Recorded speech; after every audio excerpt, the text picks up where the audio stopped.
let's go Tyler's back with the top 10 worst money to make winners ever.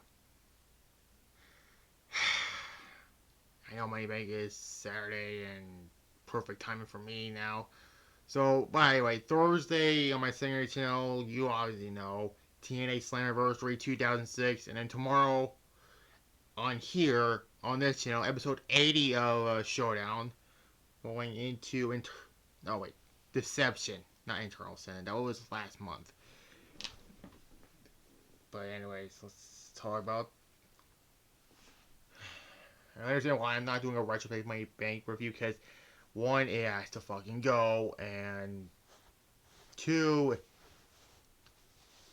it's the same fucking thing, really.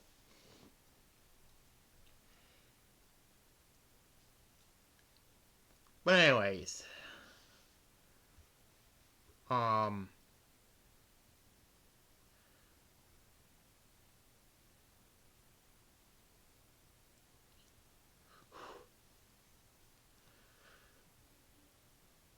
let's talk about the 10 worst Money to Bank winners ever.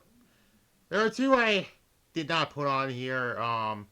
Those being Alberto Del Rio in 2011. He only held it for a month, and yeah, the infant stick the winner bullshit. I could put him on here, but I chose somebody else, so whatever.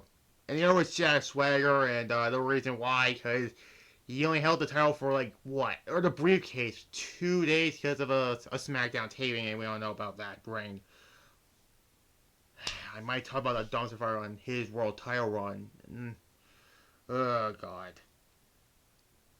Also, I'm gonna point out there are no women on this list because half the winners just fucking get it done over with anyways. So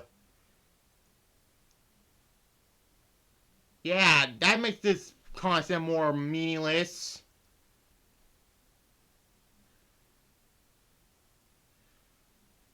Anyways, regardless,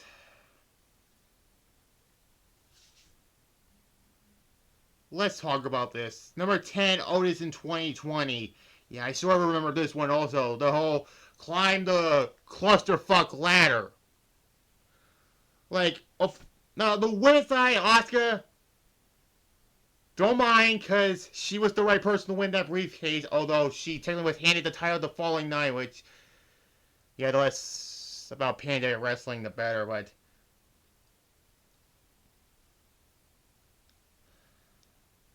because, yeah, the less we say about this, the better. It's been 5 fucking years, by the way. Oh, God. But you have AJ Styles in this match. You should have given him the briefcase. But no, you went with Otis. And by the way, he didn't cash in his briefcase, by the way. He held it from May to October, when he dropped the briefcase to The Miz. What a waste of a briefcase. That's number 10 on this list. Number 9 is Mr. Kenny from 2007. This wasn't originally supposed to be like this. He was going to cash in on Undertaker and win the world title, and we all know the whole Vince getting blown up storyline. He was supposed to be the illegitimate son of Vince, but then real life tragedy struck. But then, just like with Otis, he never got a chance to cash in the briefcase. He lost the briefcase to Edge, and he would end up cashing in on The Undertaker instead.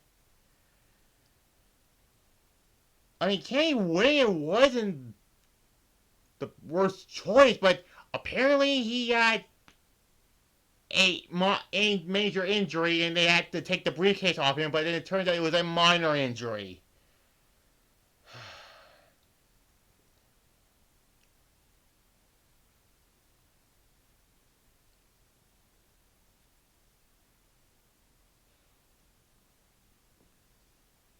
So yeah, number 9 was Mr. Kennedy, and number 8 was John Cena in 2012. He only held the briefcase for a week, and cashing on CM Punk on the 1000 episode of Raw, which, by the way, that was a fantastic match, but it ends in a disqualification, making John Cena the first person to lose his cash-in. And at any point, like, John Cena should not have been in the ladder match, honestly. Like, he's already the biggest name in already.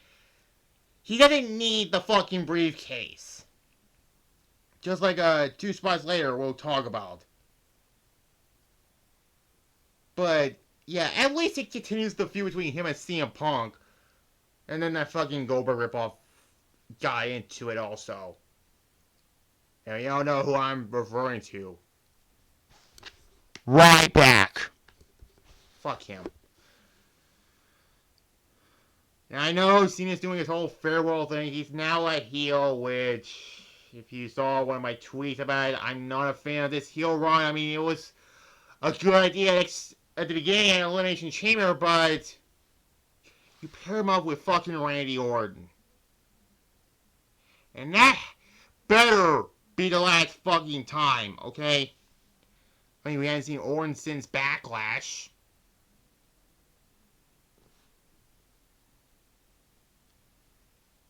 And that's probably going to be my worst match of the year. John Cena and Randy Orton from Backlash. But anyways, that was it. Number 8, John Cena 2012.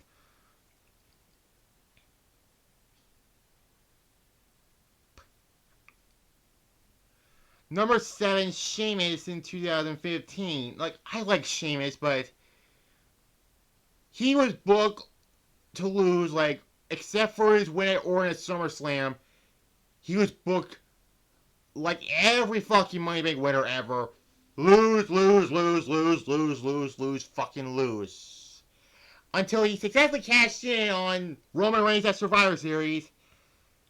I'll save my piece when I talk about that, probably in November.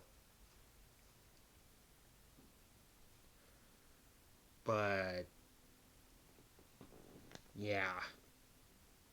I mean, him winning the briefcase, I didn't mind Sheamus winning the briefcase, but you have to book him strong. That's another reason I don't like Money to Bank, really. Is that the holder of the briefcase kept losing, except for Edge and Seth Rollins. But yeah, that's number 7, Sheamus. Number 6 is probably probably a controversial choice, but I don't fucking care. Randy Orton 2013. This is not the only 2013 on this list. Just like John Cena, he doesn't need the fucking briefcase. If you want to turn Orton heel, you don't need the briefcase. I mean, yeah, it was predictable as hell, but again, Randy Orton doesn't need the fucking briefcase. He's already established. Like, that's another thing I don't like about Money Bank. They gave people who already have moments in the sun, they don't need the fucking Money Bank briefcase. You're next, Rhea Ripley, on Saturday. I mean, predictable is all it was, but nobody remembers Orton winning the briefcase also. This was the same match that Paul Heyman turned on CM Punk and led to the Brock Lesnar Punk match at SummerSlam. But yeah, number 6 was Randy Orton in 2013.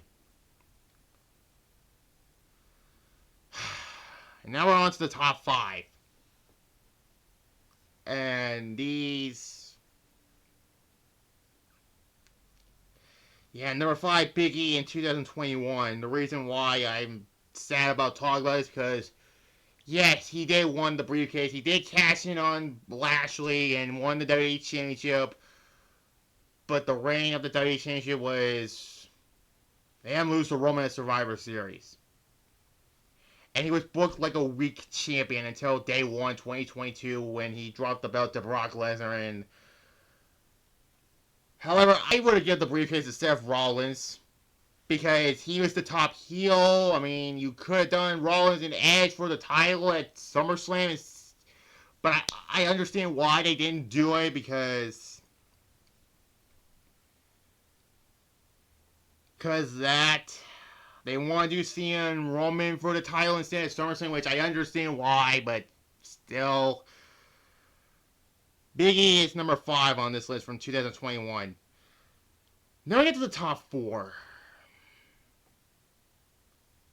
Baron Corbin 2017 is number 4. This is an infamous win. Well, one of the 2 worst decisions on that night. Money Bank 2017, by the way, was not a good pay-per-view.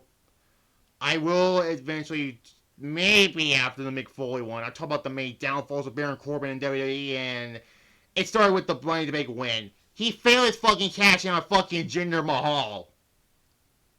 Not. They should have given the briefcase to either Nakamura or AJ Styles, but no, you went with Baron Corbin. Look, I don't mind Corbin winning at the time, but now looking at it, what the fuck were they thinking? As Angry Billionaire would say, what the fuck were they thinking?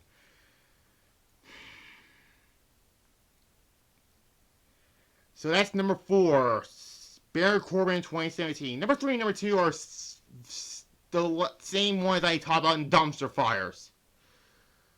Number 3, Daniel Sanders in 2013. He was booked to lose a ton and failed his cash in on John Cena, so I already talked about all that. He was made to look like a punk against Cody Rhodes. This was before, last year we won the WWE Championship, all that. No, there's that. I mean, they were not. Sanders was booked like a loser all the fucking time. Then he failed his cash in on John Cena on the night after the Raw after Hell in a Cell. And yeah, that's number 3. Damian Sandow 2013. Number 2 is Austin Theory 2022. The infamous failing cash in on the United States Championship.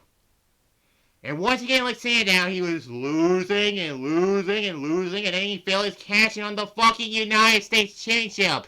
Last I checked, the United States Championship is not the fucking world title.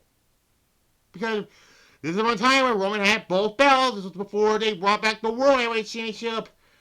And for old time's sake, the God parody promo from The Rock. Except it's Austin Theory, not Billy Gunn. Oh, dear God. You see, my name's Austin, and I just won Money in the Bank. But there's one problem. Everybody still thinks that I absolutely suck. Oh, but God, I should know your role and shut your mouth. I know, it's not like it was before, but... However, he is not the worst Money Bank winner of all time. Neither was Damian Sandow or Baron Corbin, but who the hell is number 1? Brock Lesnar 2019. Remember the other entries I have on this list? John Cena, Randy Orton. Those 2 were already established and doesn't need the fucking briefcase. Yeah, same thing goes with Brock Lesnar. He had no fucking business being in the match. This moment right here basically killed the Money Bank idea ever. Like, I'm awestruck the 2019 Money Bank period didn't kill off the concept.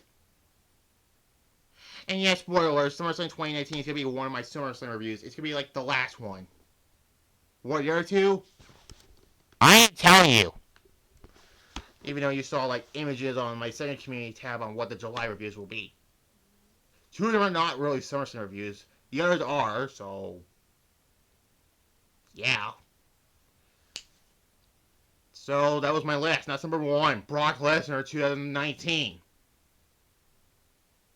I mean, there were good winners like Edge and Seth Rollins, and that's all and Rob Van Dam. But other than that, nobody else cared about the briefcase concept. And hell, Triple H doesn't even like the Money Bank idea either. Concept either. So there, tomorrow will be episode 8 of Showdown, and then on my secondary channel, so you can go and subscribe to the notification bell. On that one, you will see, like I said, TNA Slammiversary 2006. And there's that. Like this video, comment below, subscribe to this channel, and the notification bell. And there, the bye.